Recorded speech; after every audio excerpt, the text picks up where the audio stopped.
It finally arrived. It was the moment I had been waiting for in the last months, the moment to start my trip to my new adventure, without knowing it, to a life-changing adventure.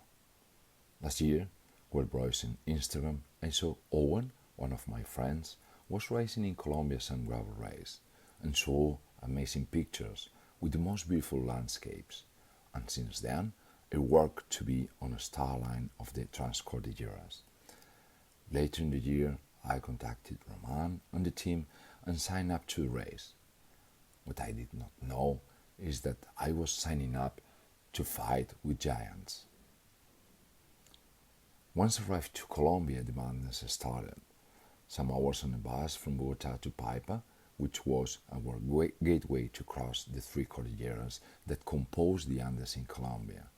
We were going to race it in 8 stages, by packing, taking all we needed on our lives from stage to stage, reducing our needs to a minimum for 8 days, as needs are reducing to weight that we will have to carry.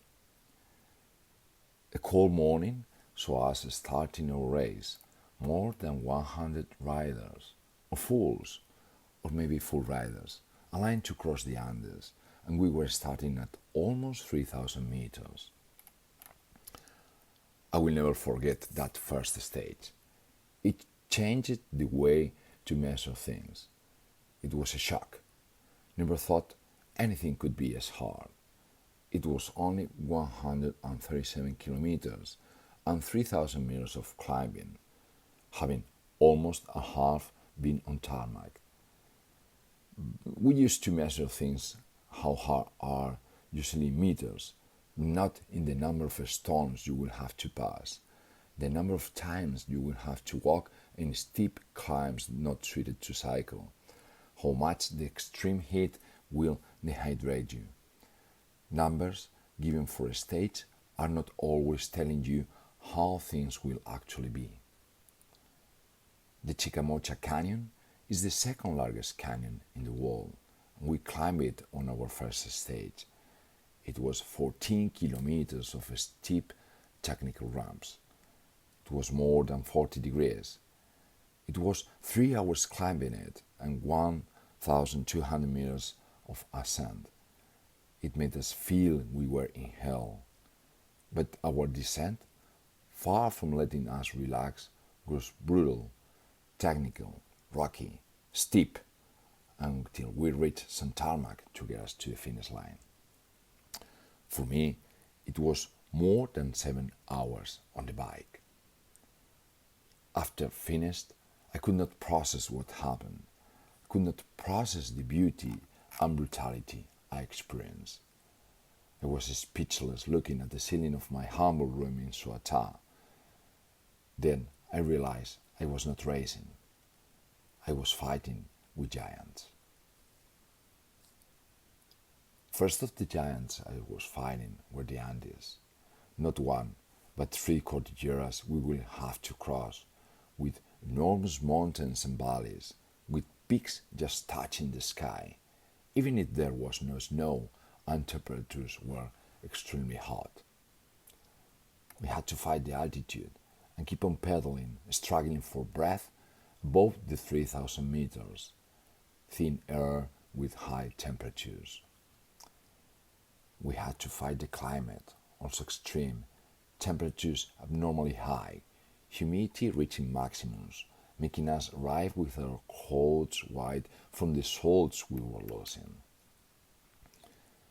We had to fight a hard terrain, loose, rocky, not easy to make way, not easy to roll. The bike was not moving, and you felt you had to push hard to keep on going. We fought with the animals we found on our way, dogs, hens, cows, wild horses, donkeys. We had to keep our eyes very open on every corner, choose the right way to pass, not very close to disturb them, or sometimes just sprint so they could not catch up and bite us. We had to fight the solitude, to enjoy being alone on endless climbs, to be on your own on a tropical rainforest in which you could only hear the noise of animals and the environment around. Fighting against our fears. The uncertainty usually makes us uncomfortable. Challenges of big magnitudes make us question our ability to conquer them. This was not a competition, it was a fight.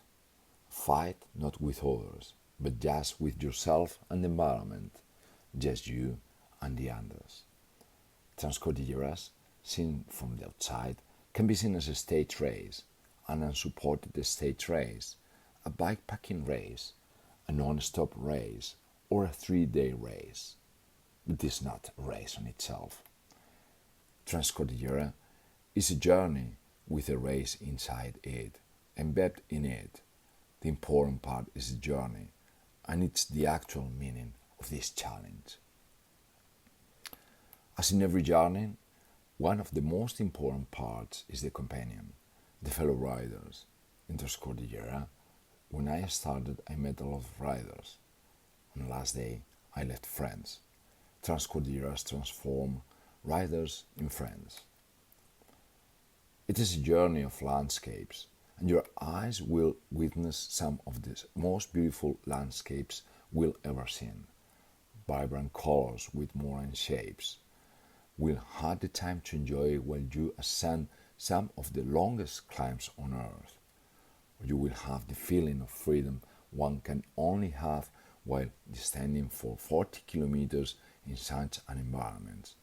Your eyes will not forget these images. It is a journey of experiences, the experiences you live. Every stop in every small village shop is a story.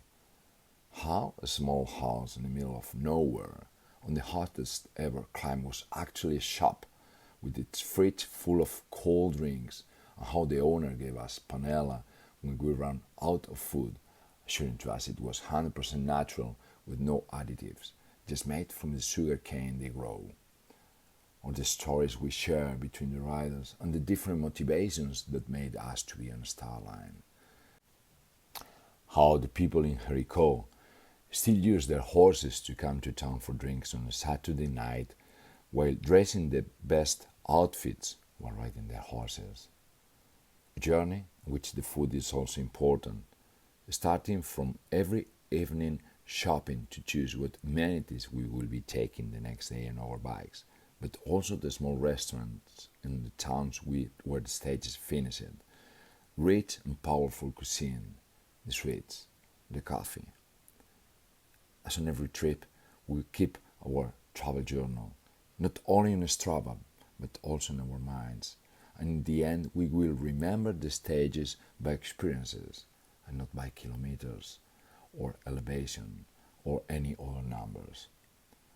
This travel journal will be with us and will be a witness of our experiences.